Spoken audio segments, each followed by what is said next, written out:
So Nag Ashwin గారితో కానీ మీ ముగ్గురు జాతిరత్నాలతో కానీ వర్కింగ్ ఎక్స్పీరియన్స్ ఎలా ఉందంటే ఏం చెప్తారు? టెరిఫిక్ అండి. అసలు నాగాశ్విన్తో ఫస్ట్ అంటే అసలు నాగాశ్విన్ అంటే ఇక్కడ ఈగో అనేది ఉండదు అనమాట.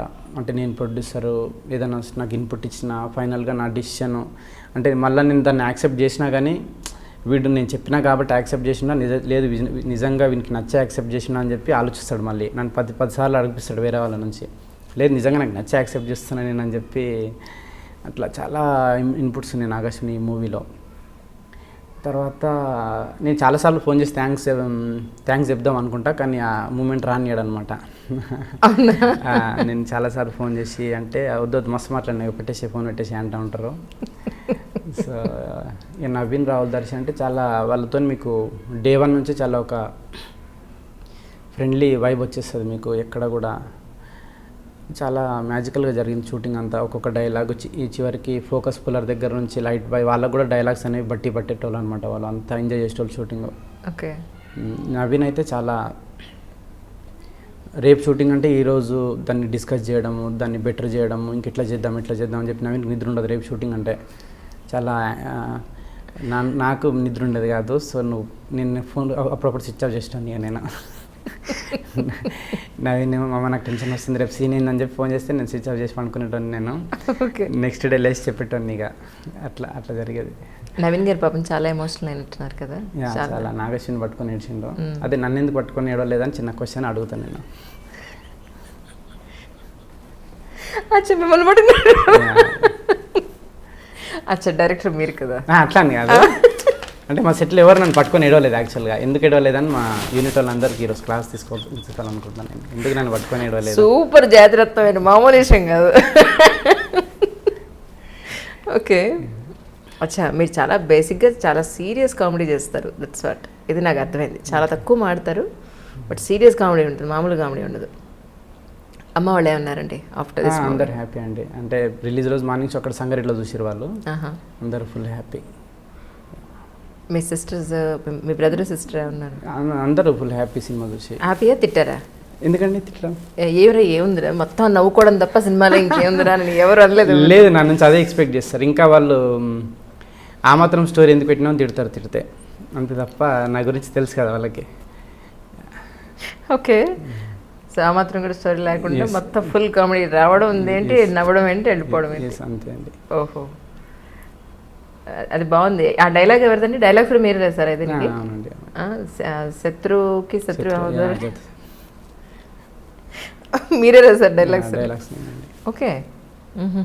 ఐ థాట్ మళ్ళీ అంటే డైరెక్షన్ కాకుండా మీరు డైలాగ్స్ వేరే వాళ్ళు ఎవరికైనా ఇచ్చారేమో అనుకున్నాను. లేదండి, నేను డైలాగ్స్ ఈజీగా రాస్తానండి. బట్ స్క్రిప్ట్ వైజ్గా స్ట్రక్చర్ సెకండ్ హాఫ్ పెట్టిపోతుంది అట్లాంటివి నాకు కొంచెం ప్రాబ్లం. దానివల్లనే నేను రైటర్స్ని పెట్టుకుంటే ఇప్పుడు సమర్ అని చెప్పి వైజయంతిలో అతను కూడా చాలా హెల్ప్ చేసాడు నాకు.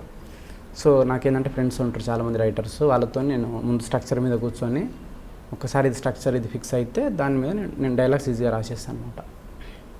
ఓకే సరే. పెట్టే కూడా ఒక జోనరు, జాతిరత్నాలు ఇంకొక జోనరు. నెక్స్ట్ వచ్చే మూవీ ఏ జోనర్లో ఉండే అవకాశం ఉంది? అంటే 2 ఉన్నాయండి. ఒకటి లవ్ స్టోరీ ఒకటి ఉంది, ఇంకోటి మార్షల్ ఆర్ట్స్ కామెడీ అంటే జాకీ చాన్ స్టైల్లో మార్షల్ ఆర్ట్స్ కామెడీ ఒకటి ఉంది. ఓకే. మీరు రెండోది మాత్రం చాలా డిఫరెంట్గా ఉందండి, మామూలుగా లేదు.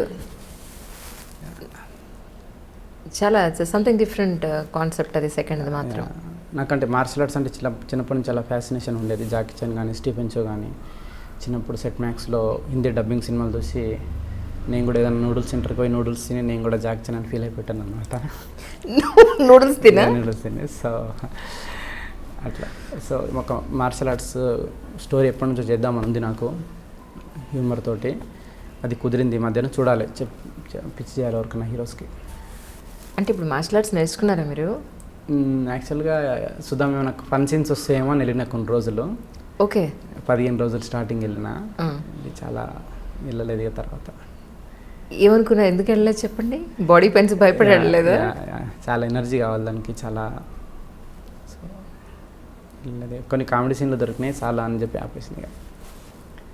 ఆగండి, మీరు అక్కడికి వెళ్తే మీకు కామెడీ సీన్లు దొరికాయి ఎలా? అంటే మీరు చాలా డిఫరెంట్ ఉన్నారండి. నాకు అసలు మీరు ఎక్కడ దొరికారండి బాబు మీకు నిజంగా అసలు?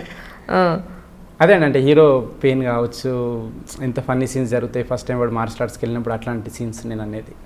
ఓహో, సో ఆ సీన్స్ అని రాసి పెట్టుకున్నారు అయితే. సో నెక్స్ట్ మూవీ మోస్ట్లీ ఇదే పిక్ చేయొచ్చు మీరు. అదే అనుకుంటున్నాను నేను. ఇదే అనుకుంటే నేను అదే అనుకుంటున్నాను అండి. ఇంతే మొక్క చెప్పండి నాకు, అంతకన్నా అస్సలు ఎక్కువ చెప్పద్దు అస్సలు. అదే అనుకుంటున్నాను, చెప్పినా కదా మార్షల్ ఆర్ట్స్ అనుకుంటున్నాను. అంటే లవ్ స్టోరీ కూడా రాసిన, నవీన్తోని ఒక లవ్ స్టోరీ చేయాలని ఉంది నాకు కంప్లీట్గా. చెప్పినా కూడా నవీన్కి, చూడాలి మరి ఇద్దరికి నచ్చి ముందుకు పోతే అది ఎక్కడ దాకా వస్తుందో. ఈరోజు మీరు ఈ స్టేజ్లో ఉండి ఇంతమంది మీకు ఆపర్చునిటీ ఇస్తానని వచ్చినా, ఇంత హిట్ కొట్టినా, ఇంత మంచి పేరు వచ్చినా, ప్రజల్లో ఇంత గుర్తింపు వచ్చినా, ఈ సందర్భంగా మీరు ఎవరికి థ్యాంక్స్ చెప్పాలనుకుంటున్నారు, లేకపోతే ఎవరి వల్ల మీరు ఈ స్టేజ్లో ఉన్నారనుకుంటున్నారు? అంటే ఎవరికంటే ప్రేక్షకులకే అండి థ్యాంక్స్. ఎందుకంటే చాలామంది సినిమా లేదా డైరెక్టర్ గారు నా కోసం కూడా సినిమా చూసిన వాళ్ళు కొంతమంది ఉన్నారు, వాళ్ళకు కూడా థ్యాంక్స్ చెప్తాను నేను. ఫైనల్గా సినిమా చూసి అంటే మేము అనుకున్న దాన్ని ఇది చేస్తూ, అంటే క్రిటిక్స్ రివ్యూని పట్టించుకోకుండా, లేదు మేము అనుకున్నదే వచ్చిందని చెప్పి ప్రేక్షకులు అంతా దాన్ని ఇది చేసినందుకు ప్రేక్షకులకి నేను థ్యాంక్స్ చెప్తాను నేను. అంతేనంటారా? అంతే. అంతేనా? ఇంకా పెద్ద ఆన్సర్ ఎక్స్పెక్ట్ చేసిరా?